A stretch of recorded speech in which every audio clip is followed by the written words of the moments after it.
முருகா போற்றி, கந்தா போற்றி, கதிர்வேலா போற்றி. முருகனை ஒரு தடவை கூப்பிட்டு பாருங்க, ஓடோடி வருவாங்க. நம்ம முருகனை வணங்கலாமான்னு யோசிக்க வேண்டிய அவசியமே இல்லைங்க.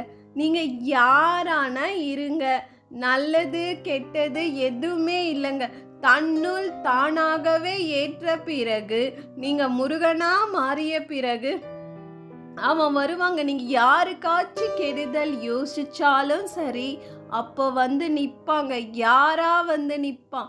மனசாட்சியா வந்து நின்னு, இஜனனம் எடுத்ததே மோட்சத்துக்கே அன்றி, பாவம் செய்து மீண்டும் ஜனனம் எடுக்க இல்லைன்னு சொல்லுவாங்க. அதையும் மீறி நீ யோசிச்சிங்கன்னா திரும்பவும் வருவாங்க. கனவுல வருவான், நேர்ல வருவான், முன்பின் பாராத நபரா வருவாங்க. வந்து சொல்லுவாங்க, நல்லதே நினை, நல்லதே நடக்கும் சொல்லுவாங்க. முருகனை வணங்குங்க, நல்லதே நடக்கும். வாழ்க வளமுடன்.